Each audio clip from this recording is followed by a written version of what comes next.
buenas chicos, bienvenidos a otro video de mi persona, el profesor Marco Espinosa. Hoy veremos las reales preguntas de ECO, semana número 16B.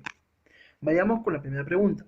Una de las primeras innovaciones importantes que se evidencian en la filología animal fue la aparición de tejidos, es decir, grupos de células similares integradas en una unidad funcional, por ejemplo, el hombre. En la actualidad casi todos los animales tienen un cuerpo con tejidos. Los únicos animales que han conservado la primitiva carencia de tejidos, es decir, parazoos, vienen a ser siempre quienes, los llamados poríferos, las esponjas. Vayamos con la pregunta número 2. Los animales simétricos con tejidos se clasifican en dos categorías. Una comprende los animales con simetría radial y la otra incluye a los animales que muestran simetría bilateral. Por ejemplo, los seres humanos, ¿a qué pertenecemos? A la llamada simetría bilateral, es decir, a la segunda categoría que se ha hecho mención en el texto, simetría bilateral, ¿sí? Como estamos observando en la imagen. Pregunta número 3. Los tetrápodos y tetrapoditas se encuentran rindiendo su examen de admisión de la Universidad Nacional Mayor de San Marcos de manera virtual en sus respectivas casas. En la última pregunta de biología se les pide relacionar los números a los animales A y B, respectivamente. Si usted se encuentra apto gracias al curso de la biología Tarea Libre, ¿qué alternativa contendrá la secuencia correcta? Vayamos. Tenemos que primero identificar los animales que son. Tenemos los nemátodos y los anélidos. Nemátodos y anélidos. Profesor, características de estos dos filos. Primero, los nemátodos se van a encontrar en ambientes libres o también pueden ser parásitos. Su cuerpo, ¿cómo va a ser? Cilíndrico, pero no va a ser segmentado, ¿sí? Va a estar cubierto de una estructura llamada cutícula, ¿sí? Y presenta boca ancha. Los nemátodos, la mayoría vienen a ser dioicos, es decir, sexos separados. Profe, ahora, de los anélidos, ¿qué es lo importante? Su cuerpo va a ser cilíndrico, pero va a ser dividido en varios segmentos iguales. Además, ellos van a tener una respiración de tipo cutánea. Su sistema circulatorio va a ser cerrado. ¿Sí? Su sistema circulatorio va a ser cerrado. Además, puede estar de vía libre o pueden ser parásitos. Ellos pueden ser dioicos, ¿sí? O monoicos. Ahora, con todo lo que te he mencionado, ¿cuál será la clave? A, nemátodo, ¿qué presenta? Presenta un cuerpo alargado y cilíndrico y además de vía libre y parásito. Profe B, anélidos, ¿qué presenta? Cuerpo segmentado, cuerpo cilíndrico, sistema circulatorio cerrado y vida libre y parásita. Es decir, la clave sería dedo. Vayamos con la pregunta número 4. El profesor Cristian Barnal se encuentra plácidamente echado en su cama. Su sobrino David, un joven que se está preparando en una conocida academia, va a buscarlo ya que no logra entender una imagen que encontró en un libro de animales. Cristian le explica que es un animal que se encuentra en diversos ambientes y posee una membrana delgada que secreta carbonato de calcio. Según lo mostrado, identifique el animal y la función de la estructura que no entendió David. Veamos acá. Nosotros, ¿qué podemos deducir de la figura? Nosotros podemos deducir dos cosas importantes. Primero, secretan carbonato de calcio. Secretan carbonato de calcio. Ellos vienen a ser del filón moluscos. Ellos vienen a ser del filón moluscos. Filón moluscos como quiénes? Como el caracol, como el bivalvo, como el pulpo. Ahora, lo que tú estás observando en la imagen, ¿qué está que hace a la partícula alimenticia? ¿Está que la tritura? No. ¿Está que la succiona? No. ¿Está que la tritura? Disculpen, sí. ¿Está que la succiona? No. Entonces, tú estás viendo que es un filo molusco, que puede ser un caracol, bivalvo, pulpo, y además la estructura está triturando la partícula alimenticia. ¿Cuál sería la clave? La clave sería dedo. Veamos con la pregunta número 5.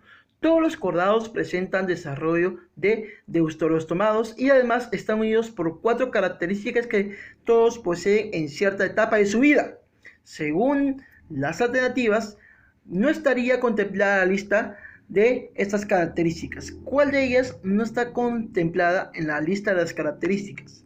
Acá tenemos un cordado. ¿Qué tiene? Cordón nervioso de manera dorsal, tiene una cola postanal y tiene hendiduras, ¿sí?, faríngeas.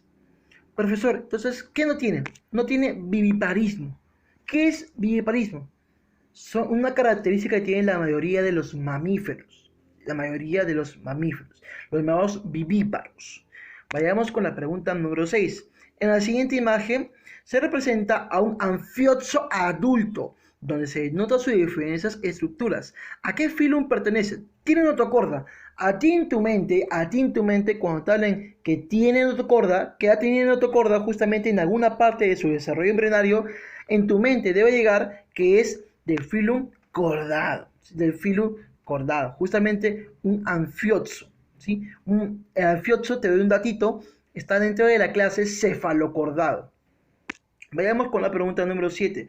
La espina dorsal o columna vertebral de los seres vivos catalogados como vertebrado sostiene al cuerpo, ofrece sitio de sujeción para los músculos y protege a la delicada médula espinal del cerebro. Marca alternativa que contenga un ejemplo de un organismo que pertenezca al subfilum vertebrado. Dicen del subfilum vertebrado. Ahora, ¿cuál sería la clave? La clave sería, evidentemente, anfibio. Evidentemente, los anfibios. ¿Sí? Los anfibios, ¿sí?, están dentro del subfilum vertebrado. ¿Por qué? Porque tienen columna vertebral. Vayamos con la pregunta número 8. Los peces pulmonados tienen tanto branquias como pulmones.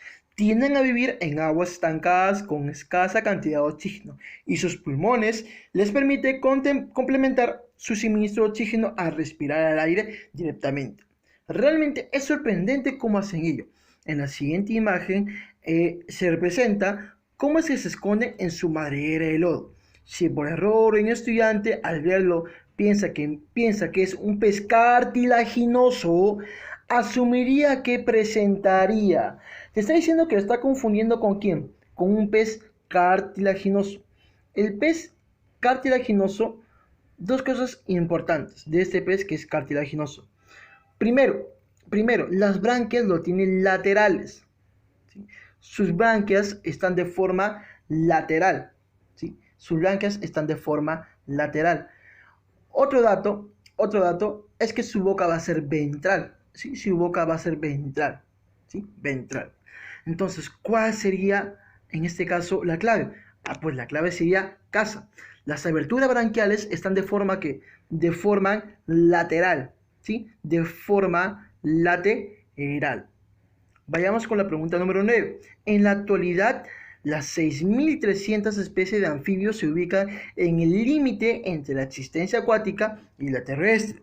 Las extremidades de los anfibios muestran diversos grados de adaptación en movimiento sobre la tierra, desde las salamandras que se arrastran con el vientre pegado al suelo hasta los largos saltos de las ranas. Una característica de las diferencias de los peces podría ser, recuerda, los peces solamente tienen una aurícula y un ventrículo. Los anfibios, ¿qué tienen?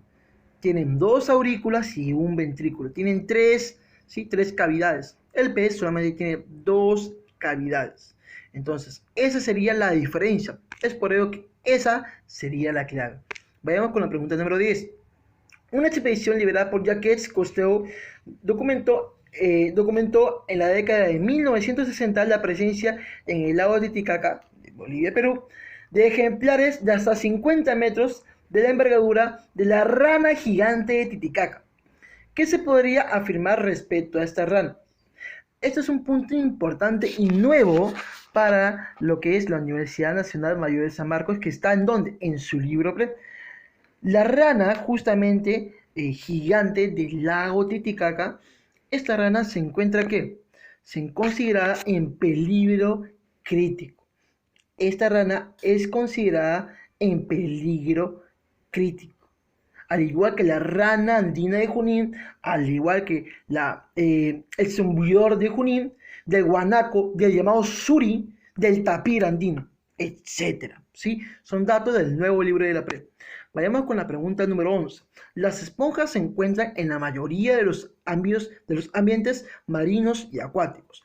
La mayoría viven en agua salada y habitan en aguas oceánicas tibias y frías, profundas o poco profundas. Las esponjas presentan en varias formas y tamaños. Además, ¿qué presenta?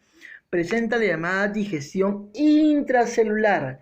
Las esponjas presentan la llamada digestión intracelular, ¿sí? Intracelular. Tú recuerda que las esponjas no tienen tejidos. Las esponjas no tienen tejidos y es en este caso el animal más primitivo, ¿sí? En todos los animales que tú puedes conocer en este caso, porque no tiene es el único que no tiene tejido. Vayamos con la pregunta número 12. Los taxónomos han buscado pistas acerca de la filogenia de los animales, en sus características anatómicas, su desarrollo embriológico y secuencia del ADN. En base a lo anterior, han identificado las características que marcan los principales puntos de bifurcación en el árbol evolutivo de los animales y que son representados en la siguiente imagen. Vamos a analizar un poco la imagen. Acá tenemos la imagen y vamos a analizarla, ¿sí? Acá hay, como te menciona el texto, bifurcaciones, pero la principal bifurcación es la de los tejidos, ya que solamente un filum no posee tejidos. ¿Cómo se llama ese filum? Filum porífero, de las esponjas. Con lo que usted mencionó, profesor, ¿cuál sería la clave? La clave sería casa.